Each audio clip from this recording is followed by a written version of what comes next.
हरे कृष्णा। अक्सर लोग पूछते हैं कि हम भगवान को क्यों नहीं देख सकते। भगवान को देख नहीं सकते, इसकी योग्यता को समझने के लिए एक छोटी सी स्टोरी बताते हैं। जब श्री कृष्ण पृथ्वी पे जन्म लिए थे, तो जब 1 साल के थे, अपनी माता यशोदा के गोद में बैठे थे। अपनी माता यशोदा की गोद में बहुत आनंद ले रहे थे। तभी श्री कृष्ण को मालूम था एक राक्षस आने वाला है, तो श्री कृष्ण ने अपना वजन बढ़ा दिया। इतना बढ़ गया, इतना बढ़ गया, माता यशोदा उनको अपनी गोद में रख ही नहीं पाई। उन्होंने उनको साइड में रखा। जैसे ही साइड में रखा, वो माँ की गोद से तो मुक्त हो गए, लेकिन तभी उस समय एक राक्षस आया जिसका नाम था तृणावर्त। और भगवान नहीं चाहते थे वो माता को कुछ हानि करे, तो अभी वो माता से अलग हुए बैठे थे वहां पे। तभी वो तृणावर्त राक्षस ने क्या इफेक्ट किया। सबसे पहले आते ही वो एक बवंडर के रूप में आया, एक साइक्लोन, एक चक्रवात। ये साइक्लोन जो बहुत तेज हवा चलती है, बवंडर उठता है, उस हवा के चलने से पूरी आंखों में मिट्टी मिट्टी हो जाती है। वो आंखों पे इतना प्रभाव करती है वो मिट्टी की, हम आसपास क्या हो रहा है देख ही नहीं सकते। और ऐसा यही नहीं, पूरे वृंदावन में जहाँ भगवान कृष्ण रहते थे, पूरे वृंदावन में भवंडर का ऐसा प्रभाव हुआ, कोई देख ही नहीं पाया क्या हुआ। और ये तृणावर्त राक्षस उस भवंडर के प्रभाव से श्री कृष्ण को उठा के एक बहुत हाइट तक ले गया। इतना हाइट तक लेके गया, किसी को समझा ही नहीं कि श्री कृष्ण कहाँ चले गए। क्यों नहीं समझा? क्योंकि सबकी आंखों में बहुत हवा, बहुत मिट्टी, बहुत आंधी उड़ गई थी। यहां से हम देखते हैं बहुत इंपॉर्टेंट बात, जब इतनी आंधी आंधी उड़ गई थी, इतनी हवा उड़ गई थी, कोई कुछ देख नहीं पा रहे थे। क्लैरिटी ऑफ विजन, स्पष्टता चली गई थी। उसी प्रकार से हमारे जीवन में भी किसी कुछ ऐसा काम करने से जीवन में स्पष्टता, राइट डायरेक्शन, रियल पाथ, सही दिशा चली जाती है। वो सही दिशा क्या है? एक बहुत सुंदर श्लोक है, उसमें बताया गया है, अशनम में वशनम में जाय में बंधु वर्गो में इति में कुर्वाणम काल वृको हंति पुरुषाजम। अशनम में वशनम में, इसमें लिखा है कि हर व्यक्ति इस जगत में बहुत ज़्यादा में एब्सॉर्ब हो जाता है। वो आंधी क्या है, वो धुंधलापन क्या है। जैसे वृंदावन में इतना धुंधलापन, इतनी आंधी आ गई, कोई देख ही नहीं पाया श्री कृष्ण कहाँ चले गए। किसी को समझा ही नहीं, श्री कृष्ण बहुत दूर चले गए, देख ही नहीं पाए, भगवान को स्पष्टता से देख नहीं पा रहे थे। ऐसे ही जब हमारे जीवन में मैं आई मैं बहुत हूँ, इस बारे में बहुत चिंता होती है, तो हम स्पष्टता से रियल चीज को देख नहीं पाते। ये मैं क्या है? अशनम में वशनम में, टू कॉन्शियस कि मैं, मेरी लाइक्स एंड डिसलाइक्स क्या है। मैं ये खाता हूँ, मेरे को यही भोजन चाहिए, मेरे को केवल गुजराती भोजन चाहिए, मेरे को केवल पंजाबी भोजन चाहिए, मेरे को आज साउथ इंडियन इडली डोसा ही चाहिए, मेरी पहचान महाराष्ट्रियन भोजन से है, भाकरी से। तो सबकी एक पहचान होती है। या फिर मैं का मतलब है मैंने ये वस्त्र पहने हैं, या फिर मैं मेरा बच्चा सबसे अच्छा है, मेरा परिवार सबसे अच्छा है, मैं, मेरी पत्नी, मेरे बच्चे, मेरा परिवार, मेरा घर, मेरी गाड़ी, उसमें इतना ज़्यादा एब्जॉर्प्शन होता है। और अगर कुछ फेम या ऑनर मिल जाए, कोई प्रसिद्धि मिल जाए, हम उसमें इतना एब्जॉर्ब हो जाते हैं कि दूसरे पे क्या बीत रही है उसको, दूसरे के प्रति सेंसिटिविटी खो बैठते हैं। We are to absorb in our success. और ऐसे ही जब फेल होते हैं, जब किसी चीज़ को हम खो बैठते हैं, तो उसमें इतने दुखी हो जाते हैं, डिप्रेस हो जाते हैं, सुसाइड करने की इच्छाएं आती हैं। And because of too much self absorption, ये सेल्फ एब्जॉर्प्शन, स्वार्थ में पूर्ण रूप से डूबे रहना, ये हमारी आंखों को ऐसा अंधा कर देता है कि हम स्पष्टता से भगवान को क्या, इस जगत के सत्यों को नहीं देख पाते, दूसरे पे क्या बीत रही है वो नहीं देख पाते। एक उदाहरण देना चाहूंगा एक व्यक्ति का, जिनका नाम है पालम कल्याण सुंदरम, जिनको man of the millennium award मिला गया। मान लो पूरी शताब्दी में सबसे बढ़िया व्यक्ति रहे हैं, उनका अवार्ड मिला गया। क्या अवार्ड मिला? ऐसा क्या किया था उन्होंने? बहुत ही गरीब परिवार में जन्मे थे, बहुत छोटे थे, 1 साल की उम्र में उनकी पिता की मृत्यु हो गई। उनके पिता की मृत्यु हो गई, उनकी माँ ने उनको बहुत संघर्ष करके बड़ा किया, उनको पढ़ाया, हमेशा कैंडल लाइट में गांव में गरीबी में पढ़ाई किया। और बहुत ही संघर्ष से उन्होंने बीए किया, एमए हिस्ट्री किया और लाइब्रेरी साइंस में आगे जाके पढ़ाई किया, यहाँ तक कि गोल्ड मेडल हासिल किया। लेकिन उनके जीवन की एक खासियत थी, टू मच सेल्फ एब्जॉर्ब्ड, हमेशा अपनी सक्सेस और फेलियर में एब्जॉर्ब नहीं थे।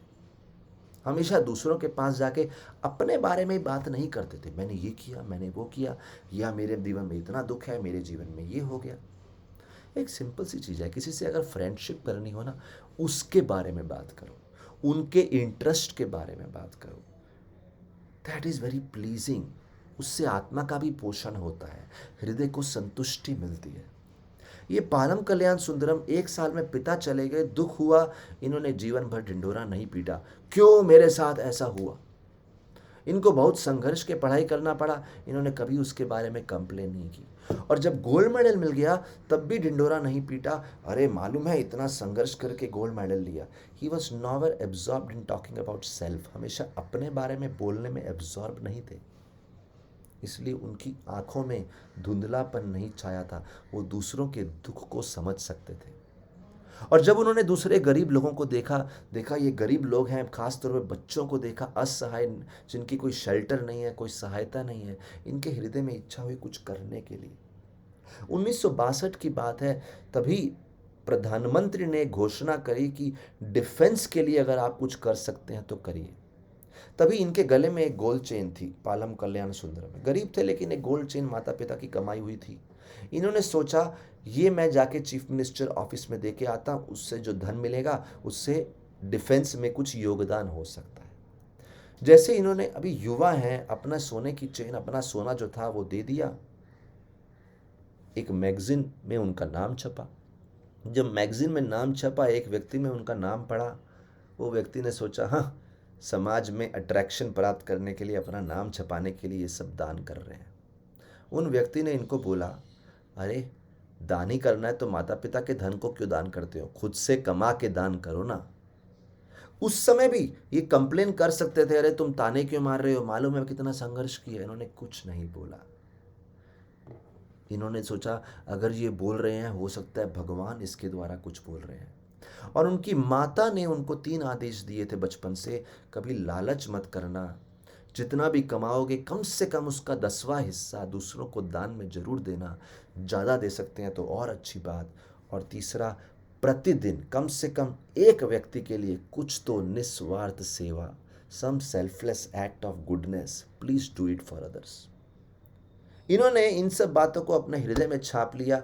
और ये मैगजीन पढ़ने वाले व्यक्ति ने जब बोला, इन्होंने तो ठान ही लिया, मेरा जीवन दूसरों के लिए समर्पण। देखिए, बचपन में इनके मन में एक बार इच्छा आई थी सुसाइड करने की। तब एक व्यक्ति से मिले थे, उन्होंने बोला था आप सुसाइड क्यों करना चाहते हैं। बोले मैं सुसाइड करना चाहता हूँ क्योंकि मेरी आवाज़ बहुत पतली है, सुनने में अच्छी नहीं लगती।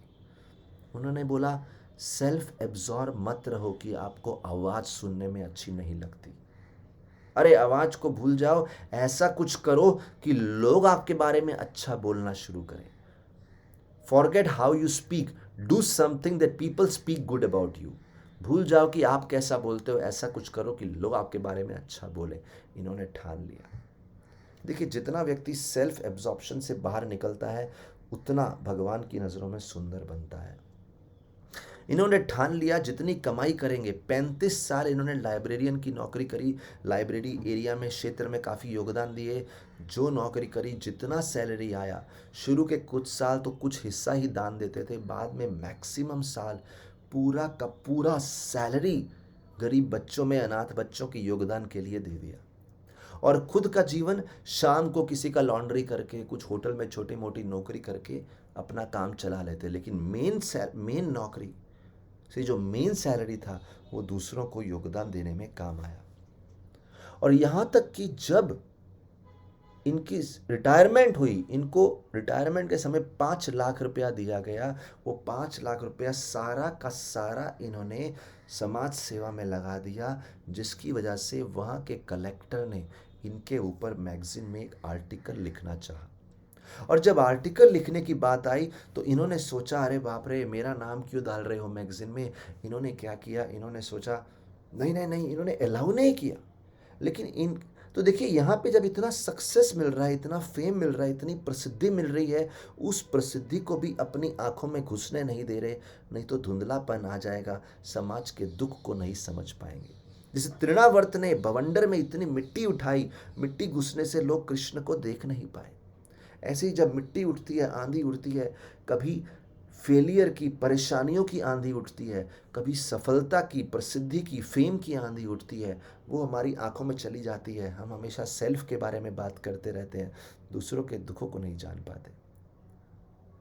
उन्होंने जबरदस्ती इनका नाम मैगजीन में लिखा। ये पढ़ के एक अमेरिकन संस्था ने इनको मैन ऑफ द मिलेनियम, अपनी 35 साल की सारी सैलरी दान देने के लिए, अपनी रिटायरमेंट का सारा पैसा 5 लाख दान देने के लिए, अरे कोई मामूली बात नहीं है। हम लोग सिर्फ बात कर सकते हैं, ये बड़ा आसान काम नहीं है किया। अरे जिन्होंने किया, कम से कम उनसे थोड़ा बहुत प्रेरणा, इंस्पिरेशन ले सकते हैं। थोड़ा बहुत तो दूसरों के लिए कर सकते हैं, थोड़ा बहुत तो सेल्फ एब्जॉर्प्शन से बाहर आ सकते हैं। ये व्यक्ति ने, अमेरिकन संस्था एक थी, उनको इतनी प्रसन्नता हुई इस व्यक्ति से, यहाँ तक कि यूएनओ के द्वारा इतनी प्रसन्नता हुई, इनको कहीं अवार्ड्स दिए गए और इनको 30 करोड़ रुपया इनाम दिया गया। और वो 30 करोड़ इनाम आते ही इन्होंने वो वाला पैसा भी सारा का सारा गरीबों की सेवा में लगा दिया। वो पैसा भी इनके अंदर स्वार्थ का धुंधलापन, इल्यूजन या फिर कंफ्यूजन क्रिएट नहीं कर पाया। He was very clear. जीवन केवल एक चीज के लिए, how I can serve, not how I can enjoy. जीवन में केवल एक प्रश्न होना चाहिए, मैं हर स्थिति में, हर हाल में, हर जरूरत में कैसे दूसरों की सेवा कर सकता हूं, ना कि उस स्थिति से अपने जीवन में एंजॉय कर सकता।